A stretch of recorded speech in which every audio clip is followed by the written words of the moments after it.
Welcome to the session. In this session, I'm going to solve one problem on EPS, that is earnings per share. Okay, look at the problem first.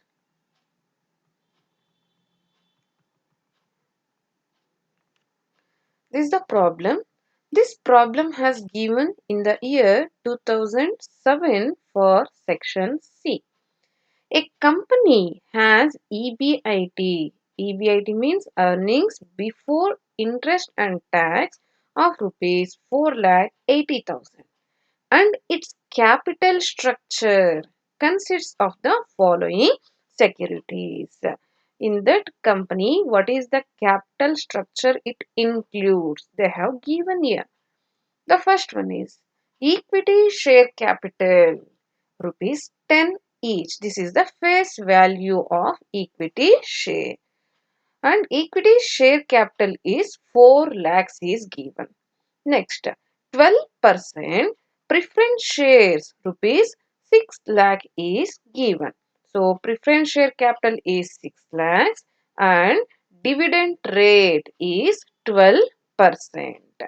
Next, 14.5% debentures, rupees 10 lakhs. Debentures amount is given 10 lakh. For this 10 lakhs, they have to give 14.5% interest.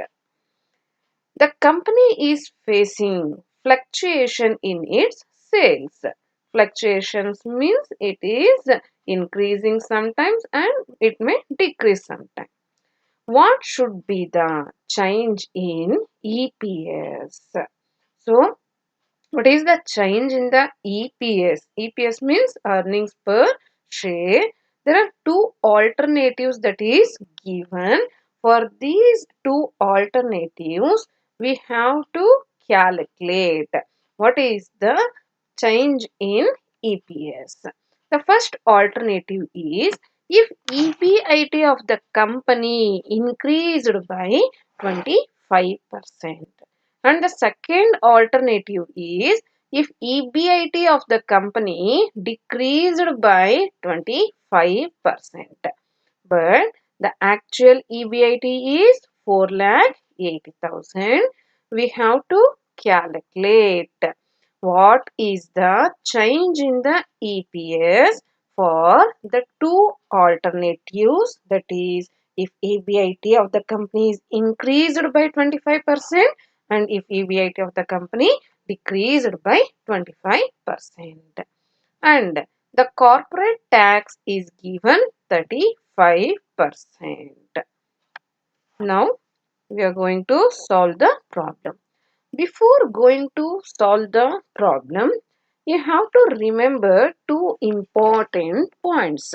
The first point that is very important, if the tax rate is not given in the problem, but in this problem it is given, but if in other problems, if the tax rate is not given, what we have to assume? We have to assume that the tax rate is 50%. Next, if number of equity shares are not given in the problem, while calculating EPS, we required number of equity shares. If number of equity shares are not given in the problem and the face value is also not given, what we have to assume?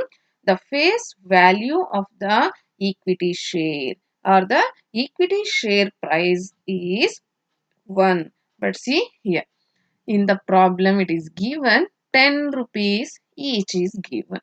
Is it not? If this information is not given, we have to assume that the face value of equity share is rupee 1. Okay, we are going to solve the problem now.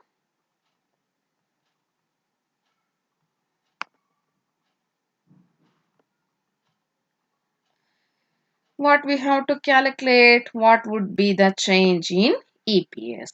For the purpose of calculating the change in EPS, first we have to calculate the EPS. calculation of EPS and change in EPS we are going to calculate.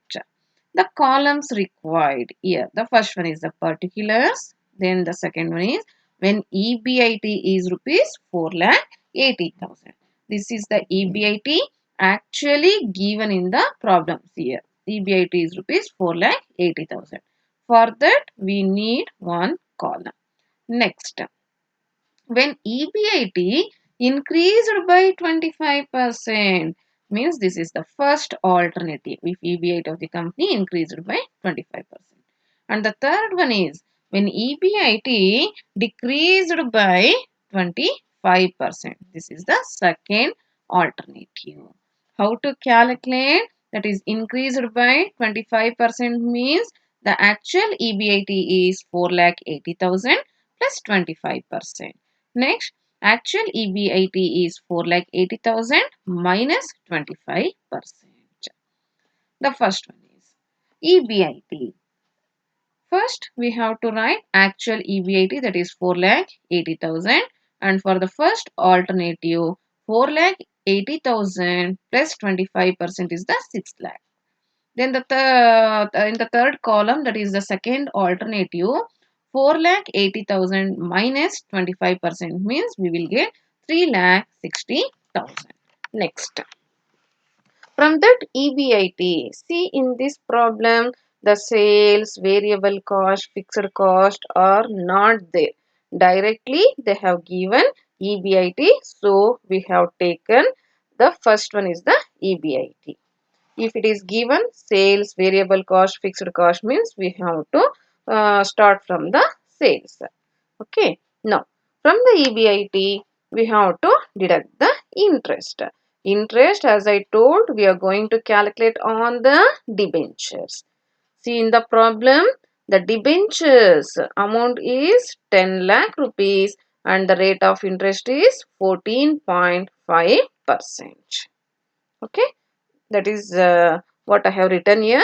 10 lakhs into 14.5% is 1,45,000. See, this 1,45,000 it will be same for all the three columns.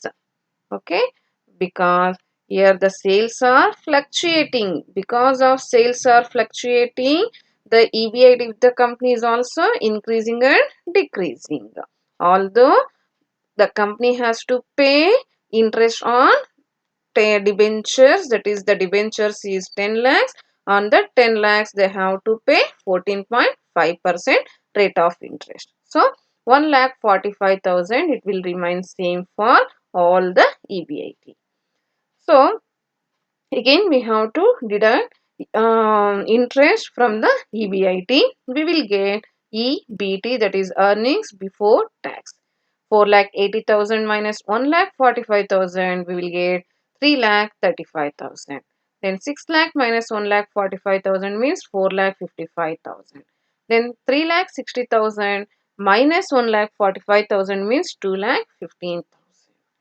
Then from EBT we should deduct the tax. What is the tax rate that is given? 35%.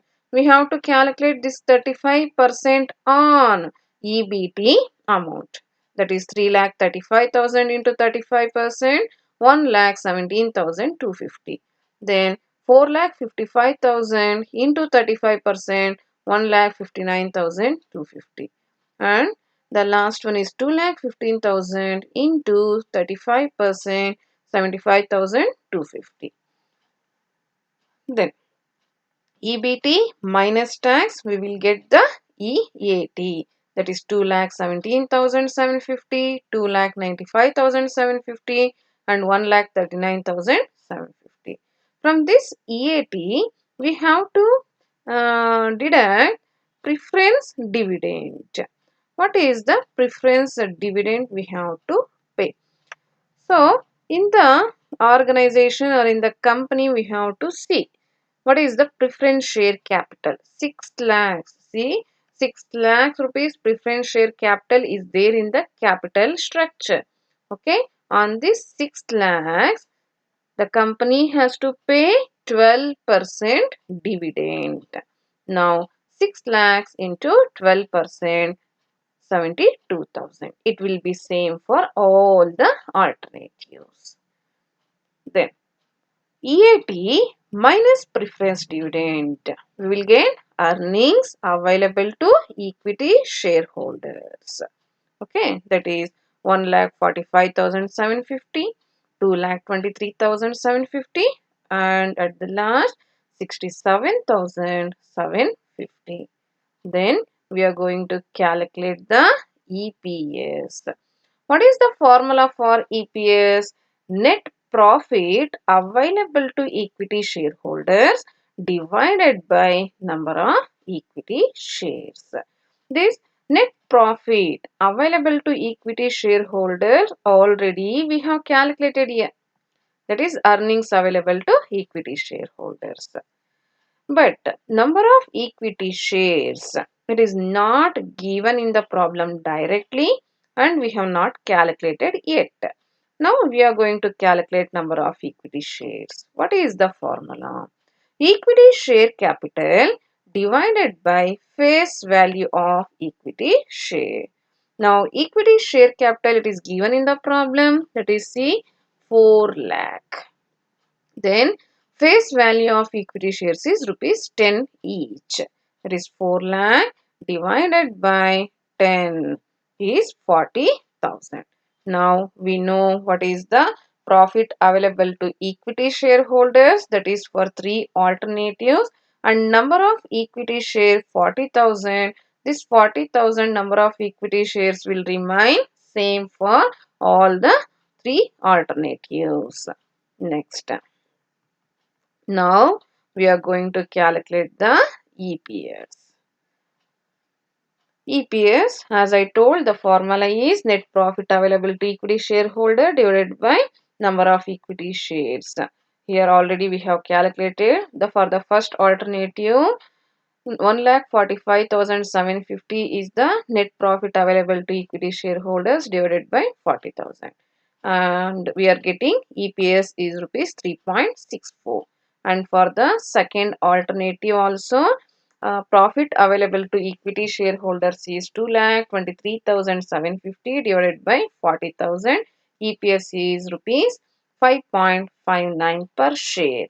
And for the last one, profit available to equity shareholders is 67,750 divided by 40,000 and the EPS is rupees 1.69 per share.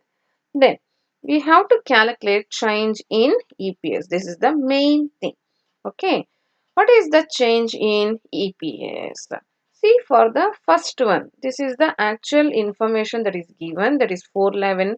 Yeah, the EBIT is 4,80,000. The EPS is rupees 3.64. Okay.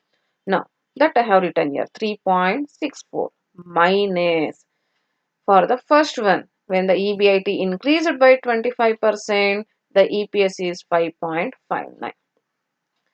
The difference is 1.15, that is actual EBIT 4,80,000. When EBIT increased by 25% means the EPS is 5.59. Means the EPS has increased by 1.95. Next, for the last one, that is the second alternative here, that is actual EPS is 3.64 minus the EPS for the EBIT decreased by 25% is 1.69. Okay, actual EPS is 3.64. It has reduced to 1.69. What is the difference? 1.95 decreased. Next, percentage change in EPS we have to calculate. The formula for that is change in EPS divided by original EPS into 100. What is the change in EPS? 1.95 and the original EPS is 3.64 into 100. What is the percentage change in EPS for the first alternative? 53.57%. Like that, we have to calculate for the last one also. That is, change in EPS is 1.95 divided by original EPS 3.64 into 100. Percentage change in EPS is 53.57%. Thank you.